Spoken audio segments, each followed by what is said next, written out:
Bonjour à toutes et à tous. Alors, je suis très heureuse de vous retrouver aujourd'hui pour vous parler de la confiance en soi. Ma vision en tout cas, puisque si vous êtes plusieurs à m'avoir posé la question sur ça, comment faire dans ma perte de poids pour garder confiance en moi, revenir à mon essentiel et continuer, parce que malgré les efforts, ben, par moments, on lâche. Et donc, je voulais revenir sur ce point-là. Et en fait, à travers une anecdote qui m'est arrivée il y a pas très longtemps dans ma vie personnelle. Euh, En fait, en 2023, j'ai pris, enfin, ça fait 3 ans maintenant que j'ai pris des décisions radicales pour changer de vie et surtout retrouver ma joie. J'ai eu une époque dans le passé où dans mes anciennes fonctions, j'ai vraiment adoré ce que j'ai fait, jusqu'à ce qu'à un moment, il y ait eu un conflit de valeurs. Et je me suis pas retrouvée dans ce qui était important pour moi, à savoir, j'étais dans le monde de la santé et c'était très important pour moi de contribuer. C'est un projet de cœur depuis toute petite. Et en fait, j'ai vécu vraiment à l'intérieur de mon corps ce séisme et cette ambivalence qui, d'un côté, j'œuvre pour la santé et de l'autre côté, ben, œuvrer pour la santé via un plan social, ben, ça m'amenait pas du tout là où je voulais aller. Et du coup, ben, ça m'a amené à perdre justement confiance en moi du fait de ce que ça a généré chez moi, cette ambivalence qui m'a conduit du coup à une maladie chronique, et cette vulnérabilité que c'est venu déclencher en moi et que ben, je voulais pas toucher en fait. Pourquoi je vous parle de ça et le lien que je fais avec ce que je voulais vous partager, c'est que la confiance en soi, c'est vraiment contextuel. Et pour la reconquérir, ça passe par l'action. L'action qui, en fait, vous montre que vous êtes capable de bien plus que ce que vous croyez. Donc, l'anecdote que je voulais vous partager, c'est qu'en 2023, j'ai pris la décision que je ne voulais plus éteindre ma joie de vivre. Donc, j'allais faire ce qu'il fallait pour ça et donc prendre des décisions difficiles. Tout ce qui mettait en péril ma joie et pour moi la santé, ben, j'allais le stopper. Donc ça m'a amené à des choses particulières à vivre, hein, et des choses douloureuses, difficiles, et en même temps des choix très importants. Et ces choix-là, ça a été de reprendre tout ce que j'avais stoppé quand j'avais 25 ans. Donc faire comme un reset pour revenir de 51 à 25. Et qu'est-ce qui me mettait en joie quand j'étais plus jeune? Qu'est-ce qui me faisait vibrer? J'adore le sport, mais j'avais stoppé tout ça et encore plus avec la maladie parce que j'étais vraiment dans un truc de peur, peur d'avoir mal, peur de... Et du coup, je me suis vraiment bridée. Et en fait, en même temps, ça a été tout un parcours de reconquête aussi de moi, mais autrement. Donc, je vous raconte en bref ce qui m'est arrivé depuis le mois d'août dernier, avec ces envies de repartir dans tout ce que j'avais abandonné. Première chose, me remettre à l'athlétisme. Alors, je commence sur 2 mois, je commence en étant capable de courir 4 minutes. En tout cas, c'est ce que je croyais que j'étais capable de faire. Uniquement 4 minutes. Et puis, donc, je tiens un premier entraînement. Et puis, en fait, ben, j'ai le goût qui revient, là, l'envie d'aller plus vite que la musique. Et je me retrouve en pratiquement 2 mois à me faire 4 entraînements par semaine, de passer de 4 minutes à 1 heure et quart. Alors c'est super, sauf que moi, mon corps, il suit pas le rythme en fait. Et du coup, paf, les douleurs qui reviennent. Je me retrouve à boiter, je me retrouve à voilà, faire face à mes vulnérabilités, encore une fois, que je voulais pas entendre. Donc ça, c'était la première chose. Alors je pourrais rester sur ça et dire, ben j'abandonne tout. Mais en fait, ce que ça m'a appris, c'est que je n'abandonne pas. Je réduis et j'écoute ce qui est juste pour moi. Ce qui est juste pour moi maintenant, c'est 2 fois par semaine, 30 minutes de course à pied, 35 minutes. je prends plaisir. Dès que je sens que la hanche commence à tirailler, hop, je stoppe. Et du coup, ça me permet de garder confiance en moi et de me dire, bah, ça prendra plus de temps, mais voilà, je fais progressivement. Ça, c'est la première des choses. Deuxième chose, je voulais reprendre le ski. Là aussi, 25 ans que j'avais oublié ce que c'était le goût de la glisse. Et là, pareil, une peur énorme, c'est de me vautrer, de me faire mal. Et du coup, ben, en même temps, j'avais tellement envie de ça. Donc, j'ai fait le choix d'y aller quand même. Et ben, même si ça m'a pris 3 jours de reprendre forcément hein, les habitudes, parce que ben, j'étais vraiment en contraction permanente, j'avais plus du tout les codes, j'avais plus, enfin, j'ai l'impression que les skis partaient devant et puis moi j'étais derrière. Bref, il m'a fallu 3 jours, mais même si j'ai pas mal mangé la neige, j'ai pas eu mal en fait.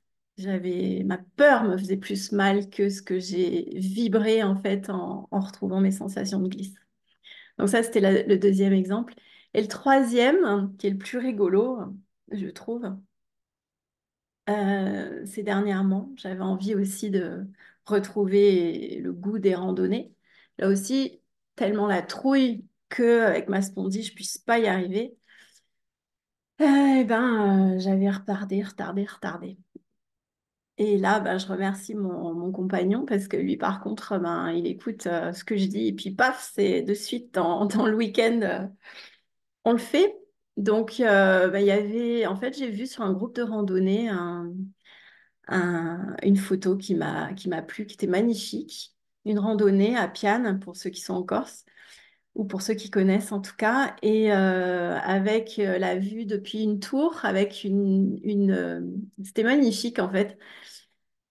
C'était, j'avais juste envie de prendre cette photo-là, hein, depuis cette tour-là, depuis voilà la vue sur la plage.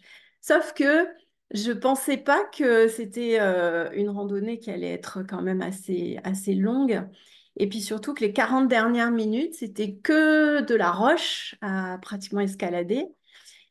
Et donc, mon compagnon, lui, qui me disait, une fois qu'on est arrivé là, moi, je regardais l'ascension qu'il fallait faire et je lui dis, mais elle est où cette fameuse... c'est où le moment où je vais pouvoir prendre ma photo? Il me dit, bah, c'est tout en haut. Et moi, je dis, non, non, non. En fait, je commençais à trépigner, à m'énerver, à ressentir vraiment de la colère, de la frustration parce que je me disais, mais comment je vais monter là-haut? Comment je vais redescendre? Combien de temps je vais devoir payer le prix après en termes de douleur parce que ben, c'est un effort que je me sens pas capable de faire. Et du coup, cette rage que j'avais en moi de me dire, mais j'ai pas fait toute cette route pour en arriver là, j'ai pas fait tout ce chemin pour m'arrêter juste en bas. Et cette rage en même temps de me dire, ouais, mais regarde le prix que ça va te coûter en termes d'énergie, en termes de douleur. Et en même temps, je me disais, pff, mais chiche ou pas chiche, quoi. Et en fait, j'étais en colère. Je me dis, non, non, je m'arrête là et tout. Puis bien décidé à... Puis je vois mon compagnon qui, lui, trace sa route avec le casse-croûte hein, dans le sac. Donc, ça me fait rire. Parce que ben, lui, il a tracé, il n'a pas écouté en fait ce que moi je disais. Et moi, j'étais là avec ma frustration. Je le sens là, ça bouillonne rien qu'à l'idée d'en parler. Et en fait, il s'est passé quelque chose à l'intérieur de moi qui était soit tu restes là avec tes peurs et tu vas crever de faim parce que ben, je sais pas combien de temps il va mettre pour monter et pour redescendre, soit tu dépasses tes peurs et t'essayes hein, et tu te concentres sur un pas après l'autre et de faire confiance à ce qu'il me disait, à savoir que ben pour lui il l'avait déjà faite et cette rando et que ça c'était plus impressionnant que la réalité. Donc, tout ça pour dire que, ben, effectivement, il avait raison. Mais la peur, elle m'a brûlé le ventre tout le long des 40 minutes. C'est long d'avoir mal au bide pendant 40 minutes, d'avoir cette rage-là qui te pousse et en même temps qui te freine. Je sais pas si tu ressens ça, toi qui m'écoutes, vous qui m'écoutez. Ça m'intéresserait de savoir si ça résonne pour vous. Mais en tout cas, voilà, le truc, c'était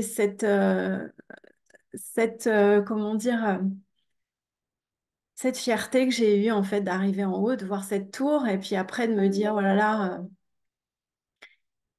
maintenant il faut que je monte dans la tour. J'avais le vertige, mais je voulais cette photo.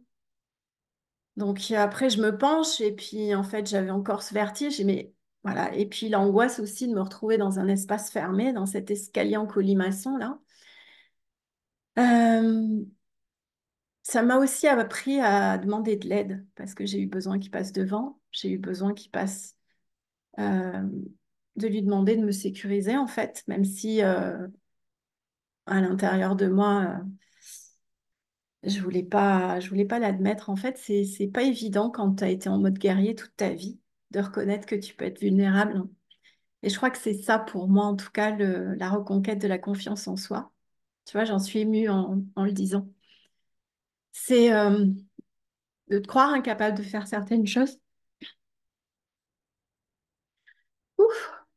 Et puis en même temps, de te rendre compte que si.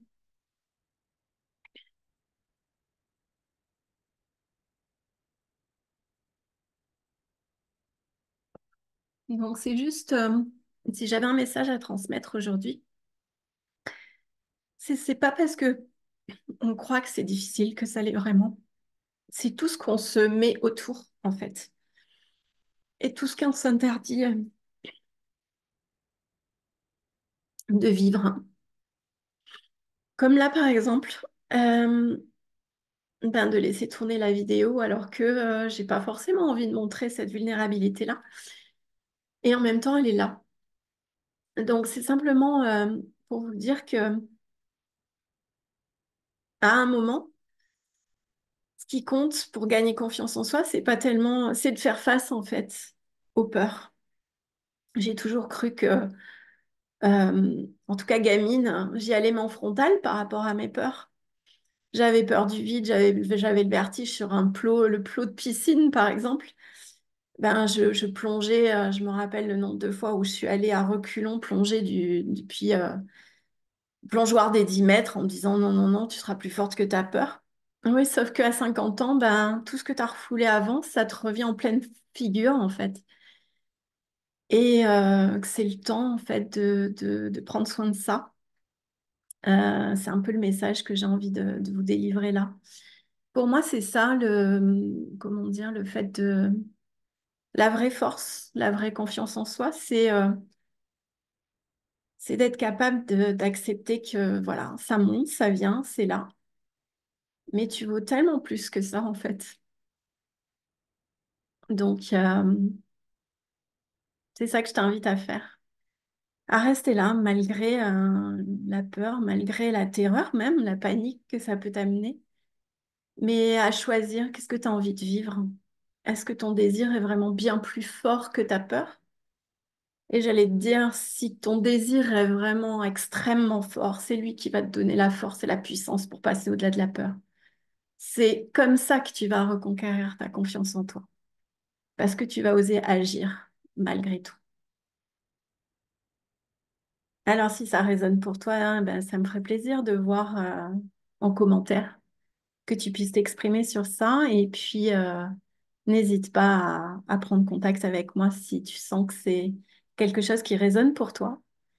Je vais mettre en place des cycles d'ateliers sur la confiance en soi.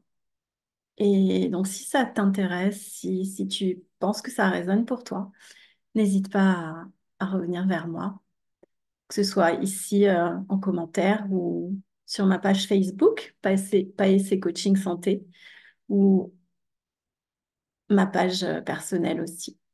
Au plaisir en tout cas de connecter avec toi et belle continuation à toi dans ta reconquête de toi et de ta confiance en toi. À bientôt!